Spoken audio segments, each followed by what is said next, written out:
when you talk about going back to college, it's kind of easy to get people to want to show up and join you on this trip. In fact, my Daybreak co-anchor, Madeline Hunt, decided to make the journey here with me. And we also have another special guest that's going to join her in just a little bit. A symbol, if you will, of Georgia Southern, and a symbol of freedom. Watch your head, Maddie. And she's not the only one that is here with me. We're talking about bringing your feet and coming back to campus. We have got a Georgia Southern legend that is going to join us a little bit later. And I'm not talking about Jeff Roberts, but he is over with the cheerleaders. If we could swing around and see him really quickly.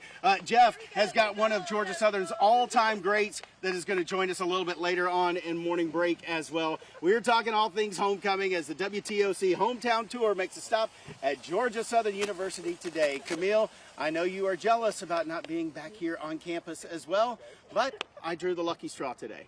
Good morning, Joey. How are we doing? I'm great. Thanks for having me. By the way, I'm still a new kid on the block as well, so I can have both. Apparently, I'm trying to have it all here. We love it. We love it. And you're doing so much, have so much going on. You're a singer. You have your new album coming. Your new album has already come out, and you've been starring in movies. So tell me how all of this feels for you now with everything you have going on. Yeah, I've been lucky enough to grow up in the arts, and that comes out, like you say, in movies and TV. I'm a theater kid. Welcome back to Morning Break as you take a live look from the WTOC Generator Supercenter downtown Savannah Skycam. Boy, we have got the music playing for you today out here at Plant Riverside District. I have got the Navy Band Southeast here in town for Navy Week, and they have got a number of different concerts all around Savannah.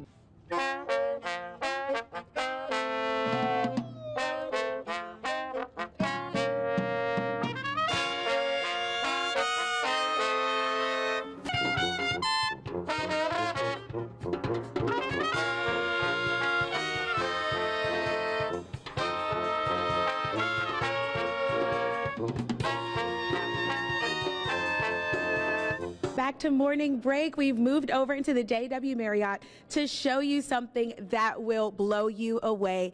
It is this gingerbread sculpture container ship in Savannah, packed with different gifts, penguins, all different things that chefs here at Plant Riverside have thought of. They've been working on it since last year.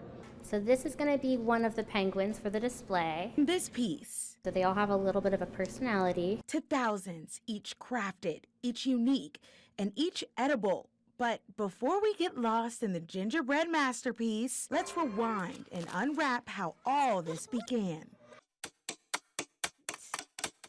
3, 2, 1.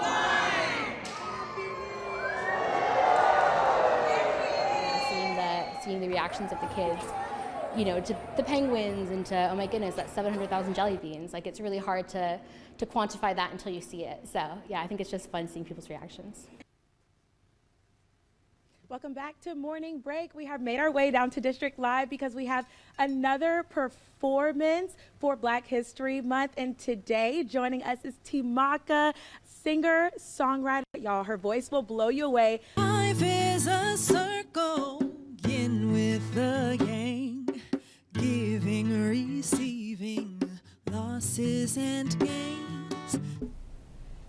Welcome back to Morning Break. We are here at Pepe Hall on SCAD's campus getting ready for Fiber Open Studios at 2025, something they've been doing for 21 years. I'm in the screen printing studio, which I'm told will be kind of a madhouse a little bit later on today when this opens up. You could see all of these aprons that were printed out for the volunteers. I chose green because I'm volunteering, if you will, right now. We're going to get an example of what the screen printing is all about. And I've got Ben Copperwheat, who is one of the professors of fibers here at SCAD, to walk us through this process. No pressure. So do I just start with the top? I'll hold the screen for you, so that'll make it a little easier. Okay. And then you just start at the top, and then you just start pulling down. It might get a little stuck, actually. So, yeah, there you go. Okay, there we go. Coming down. Push down, and then you can scoop back up. Oh, scoop it back up? Yeah. You can tell how close I paid attention while you were doing that. I'm going to dunk it up here. It's one of those things that looks easy. It's actually kind of trickier than you think, and then you just kind of lift up. Okay. And then come back down. And that should be good. All right. And hey, you know what? I can read it. I can see the letters and see the numbers, and it does not quite look as pretty as this one that I'm wearing, but I can tell that similar design. Yeah, I think it flooded a little bit too much. Madeline, it is chocolate mousse day, and boy, do I have a treat for you. I stopped by a Hilton Head restaurant that makes everything from bread to pastries to their own sauces, and of course, chocolate mousse from scratch.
Take a look at what happened. Breaking news, shots fired at former President Donald Trump at a campaign rally. An assassination attempt against our former president. The 20-year-old shooter, now dead and identified. He had a rifle. We could clearly see him with a rifle. Trump hit in the ear. And you can see the blood splatter on his face, and the Secret Service just barricades him. Overnight, the former president arriving in New Jersey safe. The same can't be said for everyone at the rally. 2 critically wounded, 1 killed. The news at daybreak starts now. Live from WTOC, the news starts now with breaking news. I'm Tyler Mannion. Thank you for trusting us here at WTOC. Our breaking news coverage of an assassination attempt on our nation's 45th president continues this morning. We bring you the newest information as soon as we get it, using all the resources at our disposal, starting with our national CBS team who's in Milwaukee, where the Republican National Convention is about to get underway. From WTOC, the news starts now with breaking news. We start with breaking news out of North Georgia. 4 people are dead and a suspect is in custody after a shooting at Appalachia High School in Barrow County. Thanks so much for joining us for the news at 3. I'm Haley Boland. According to the Georgia Bureau of Investigation, 9 others have been taken to various hospitals with injuries as well. Let's take a live look now from the scene at Appalachia High. The GBI also says the suspect in this shooting is in custody and alive. Now, a large number of law enforcement officers responded to reports of an active shooter before 10:30 this morning. Just to give you some context as to where this is, it's about a 30-minute drive away from Athens, where the University of Georgia is located. All this just northeast of Atlanta, about an hour outside of the city limits. Students were evacuated to the school's stadium and are being released to parents. And it got harder. The noise kept getting louder and louder. And I was like, no guys, I told everybody to get down because this, you don't joke around with that.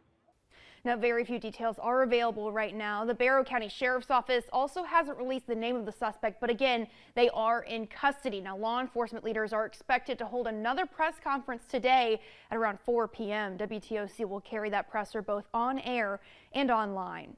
Now, Well, as rain continues to fall and rivers overflow, the impacts of Tropical Storm Debbie are still being felt even as she moves further north. Good afternoon and thanks for joining us on The News at Noon. I'm Camille Syed. Right now, communities across the coastal empire and low country dealing with the aftermath of Debbie. WTOC has been on the ground in several of our viewing areas surveying the damage for the past several days, and you can see some of that just behind me. Now we want to check in with our First Alert Chief Meteorologist, Dave Turley, to give us an update on what we can expect over the next few days. Dave.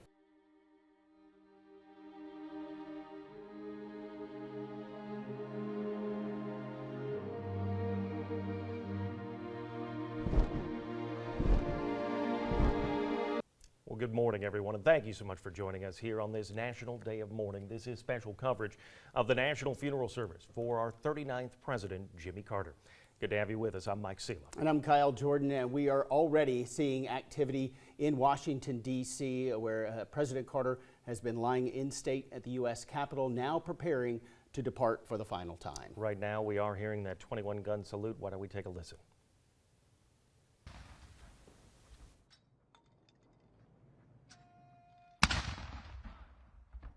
We began to learn there the value of hard work, the value of trusting your neighbors. Most of the people that worked at the warehouse were African American. Our neighbors, the closest one to us, were African American, and they're the ones I spent my Saturdays with. Do it for Savannah Mayor Van Johnson discussing recent violence in Savannah after 2 men were found dead at the scene of a shooting last night. Thanks for joining us here on The News at 4. I'm Mike Sela. Police say they responded to a ShotSpotter report around 6:30 Monday night near the corner of Amaranth and Perth. The Chatham County Coroner's Office confirms 26-year-old Samaj Floyd and 42-year-old Omarion Whitfield were pronounced dead at the scene. Now today, during his weekly press conference, Savannah Mayor Van Johnson spoke on the recent incidents of gun violence in the community and how they're continuing to invest in safety.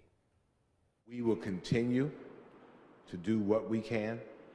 As a matter of fact, we believe that the technology that we have employed, that we've invested in, will hopefully lead us quickly to apprehend those that were involved in these senseless acts of violence.